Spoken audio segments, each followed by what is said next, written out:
السلام علیکم دوستو، امید ہے آپ سب خیریت سے ہوں گے۔ آج ہم آپ کے لیے ایسا موضوع لے کر آئے ہیں جسے سنتے ہی انشاءاللہ آپ کا ایمان تازہ ہو جائے گا، دل کو سکون ملے گا اور اللہ تعالیٰ سے تعلق پہلے سے بھی زیادہ مضبوط محسوس ہوگا۔ تو آئیے بغیر وقت ضائع کیے اس اہم موضوع کا آغاز کرتے ہیں۔ کیا آپ جانتے ہو دنیا میں سب سے زیادہ قیمتی کیا چیز ہے؟ ایمان۔ اور ایمان کہتے کس کو ہیں؟ یقین کو، کامل یقین، غیب پر یقین، اللہ پر یقین، اس کے ہر فرمان پر یقین۔ زندگی میں سب سے زیادہ آزمائش بھی ایمان کی ہوتی ہے۔ جب ہر راستہ تمہیں مایوس کر رہا ہو اور پھر بھی تم رب کے در کو تھامے رکھو تو جان لینا کہ تم ایمان والے ہو، اور آزمائش بھی ہمیشہ اس کی ہوتی ہے جس کے دل میں ایمان باقی ہے۔ سبحان اللہ۔ اس لیے ویڈیو کو آگے لے جانے سے پہلے ویڈیو کو لائک کریں، سبسکرائب کریں اور شیئر کریں۔ تھینک یو سو مچ۔ ہم ذکر کریں گے ایمان مفصل۔ ایمان مفصل کس کو کہتے ہیں؟ ایمان مفصل اس عقیدے کو کہتے ہیں جس میں اسلام کے تمام بنیادی ایمانی عقائد کو تفصیل کے ساتھ بیان کیا جاتا ہے۔ آئیے اس کو بیان کرتے ہیں۔ بسم اللہ الرحمن الرحیم۔ آمنت باللہ و ملائکتہ و کتبہ و رسلہ والیوم الآخر و قدر خیرہ و شرہ من اللہ تعالی والبعث بعد الموت۔ میں اللہ تعالیٰ پر اور اس کے فرشتوں پر اور اس کے کتابوں اور اس کے رسولوں اور قیامت کے دن پر اور اس پر کہ اچھے اور بری تقدیر اللہ تعالیٰ کی طرف سے ہوتی ہے اور موت کے بعد اٹھانے جانے پر ایمان لاتا ہوں۔ بے شک یہ وہ چیزیں ہیں جن کے پڑھنے سے ہمارا ایمان مکمل اور مضبوط ہوتا ہے۔ بے شک یہی ایمان کے 7 بنیادی عقائد ہیں جن پر ہر مسلمان کا ایمان ہونا ضروری ہے۔ یہی عقائد قرآن و سنت میں بیان کیے گئے ہیں، ایمان کے ارکان کے مطابق ہیں۔ سبحان اللہ۔ اسلام میں ایمان سب سے قیمتی نعمت ہے۔ مال، دولت، شہرت اور طاقت سب عارضی ہیں، لیکن ایمان وہ خزانہ ہے جو انسان کو دنیا میں سکون اور آخرت میں نجات دلاتا ہے۔ اس لیے ہر مسلمان کو چاہیے کہ وہ اپنے ایمان کی حفاظت کرے، علم حاصل کرے، نیک اعمال کرے اور اللہ تعالیٰ سے ہمیشہ ثابت قدمی کی دعا مانگتا رہے۔ ایمان کی اہمیت کچھ اس طرح سے بیان کی گئی ہے: اگر کسی انسان کا ایمان کفر و شرک سے پاک ہو تو اس کا کل نمبر ہے 1۔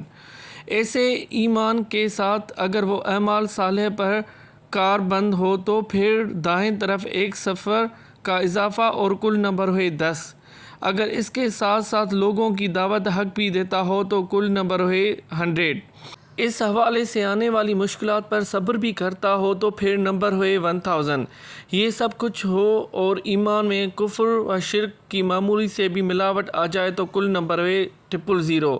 اور نتیجہ عاملۃ ناصبۃ تصلیٰ نارا حامیہ۔ ترجمہ: عمل کر کر کے تھکے ہوئے دھکتی ہوئی آگ میں جھونک دیے جائیں گے۔ ہمیشہ یاد رکھیں، ایمان کے بغیر کوئی نیک عمل اللہ تعالیٰ کے ہاں قبول نہیں ہوتا۔ ایمان انسان کو گناہوں سے بچنے اور نیکی کی طرف راغب کرتا ہے۔ ایمان دل کو سکون، امید اور اللہ پر بھروسہ عطا کرتا ہے۔ ایمان ہی دنیا اور آخرت کی کامیابی کا راستہ ہے۔ جنت میں داخلے کی بنیاد شرط ایمان ہے، جبکہ اعمال ایمان کی سچائی کا اظہار کرتے ہیں۔ سبحان اللہ۔ ایمان کی تعریف 5 امور پر مشتمل ہے۔ نمبر 1 زبان سے اقرار کرنا۔ نمبر 2 دل سے یقین رکھنا۔ نمبر 3 جسم کے اعضاء سے عمل کرنا۔ نمبر 4 اللہ تعالیٰ کی اطاعت سے ایمان میں اضافہ ہوتا ہے۔ نمبر 5 اللہ تعالیٰ کی نافرمانی سے ایمان میں کمی آتی ہے۔ کی دلیل اللہ کے پیارے پیغمبر حضرت محمد مصطفیٰ صلی اللہ علیہ وسلم نے فرمایا۔ ترجمہ: ایمان کے 70 سے زیادہ یا 60 سے زیادہ شعبے اجزاء ہیں۔ سب سے افضل جزء لا الہ الا اللہ ہے، اللہ کے سوا کوئی سچا معبود نہیں کا اقرار کرنا ہے، اور سب سے کم کسی اذیت دینے والی چیز کو راستے سے ہٹانا ہے، اور حیا بھی ایمان کی شاخوں میں سے ایک ہے۔ حضرت عمر رضی اللہ سے روایت ہے کہ حضرت جبرائیل علیہ السلام نے نبی کریم صلی اللہ علیہ وسلم سے پوچھا، مجھے ایمان کے بارے میں بتائیے۔ آپ صلی اللہ علیہ وسلم نے فرمایا، ایمان یہ ہے کہ تم اللہ پر، اس کے فرشتوں پر، اس کی کتابوں پر، اس کے رسولوں پر، یوم آخرت اور اچھے اور بری تقدیر کے اللہ کی طرف سے ہونے والی ایمان پر لاؤ۔ بے شک یہ حدیث اس بات کی طرف اشارہ کرتی ہے کہ ایمان صرف عقیدہ ہی نہیں بلکہ اس کے ساتھ اچھے اعمال اور اخلاق بھی وابستہ ہیں۔ بے شک یہی ایمان کے 7 بنیادی عقائد ہیں جن پر ہر مسلمان کا ایمان ہونا ضروری ہے۔ آج کے دور کے حساب سے دیکھا جائے تو اتنی نعمتیں ہونے کے باوجود بھی ہمارا ایمان کمزور کیوں ہے؟ ذرا ایک لمحہ رک کر سوچیں۔ اگر آج آپ سے پوچھا جائے کہ آپ کی سب سے قیمتی دولت کیا ہے، بہت سے لوگ کہیں گے کہ مال، گھر یا اولاد، لیکن حقیقت یہ ہے کہ مسلمان کی سب سے بڑی دولت اس کا ایمان ہے۔ اگر ایمان مضبوط ہو تو مشکل سے مشکل آزمائش بھی آسان ہو جاتی ہے۔ آج کے دور کے حساب سے دیکھا جائے تو ہمارا ایمان کمزور ہو چکا ہے۔ جب اذان ہوتی ہے تو ان کا جواب بھی نہیں دیتے۔ 2 رکعت فجر کی نماز جب چھوٹ جاتی ہے تو بے پرواہ لاپرواہ ہو جاتے ہیں۔ قرآن پڑھنے کو چھوڑ دیا ہے اور دل میں کوئی خوف نہیں ہے۔ نیکیاں تو کرتے نہیں ہیں، گناہ پہ گناہ کرتے جا رہے ہیں۔ اور جب تکلیفیں اور مصیبتیں سامنے آتی ہیں تو پھر ہم اللہ کو یاد کرنے کے بجائے اپنی قسمت پر روتے ہیں کہ یہ کیوں آئے۔ زندگی میں ذکر کا معمول نہ ہو اور دل اداس نہ ہو۔ اے اللہ، ہمیں اپنے دین پر ثابت قدم قائم رکھنا اور ہمارے ایمان کو مکمل اور تازہ رکھنا، آمین۔ وہ کون سی نشانیاں ہوتی ہیں جو کمزور ایمان والے انسان اور مضبوط ایمان والے انسان میں پائی جاتی ہیں؟ کمزور ایمان والا انسان ہمیشہ نماز میں تاخیر کرتا ہے، سستی کرتا ہے، وہ اپنے دنیا میں الجھا رہتا ہے، آسانی سے گناہ پہ گناہ کرتا ہے، قرآن سے دوری کرتا ہے اور دنیا کے کاموں میں بزی ہو جاتا ہے۔ دل کی سختی اتنی ہو جاتی ہے کہ ان کو اتنا ٹائم نہیں ملتا کہ اللہ کی طرف رجوع کرے۔ دنیا کے بے پناہ محبت میں، غفلت میں پڑا رہتا ہے، جبکہ مضبوط ایمان والا انسان اللہ ہر وقت اللہ پاک کو یاد کرتا ہے، نماز کی پابندی کرتا ہے، کوئی بھی نماز نہیں چھوٹے، اپنے ٹائم کا خیال رکھتا ہے، گناہوں پر پچھتاوا کرتا ہے، اگر کوئی گناہ ہو جاتا ہے تو اللہ سے معافی کی طلب کرتا ہے، قرآن سے محبت کرتا ہے، ہر وقت ہر ٹائم اللہ کا خوف رہتا ہے، جب نیکی کرتا ہے تو دل مطمئن اور خوش ہو جاتا ہے۔ قرآن پاک کی ایک آیت ہے، انما المؤمنون الذین اذا ذکر اللہ وجلت قلوبہم۔ ترجمہ: ایمان والے وہی ہیں جب اللہ کا ذکر کیا جاتا ہے تو ان کے دل دہل جاتے ہیں۔ سبحان اللہ۔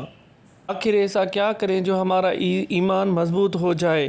صحیح طریقے نماز ادا کریں، قرآن کو پراپر وے سے پڑھیں، نیک لوگوں کی صحبت اختیار کریں، گناہوں سے بچیں، توبہ استغفار کرتے رہیں۔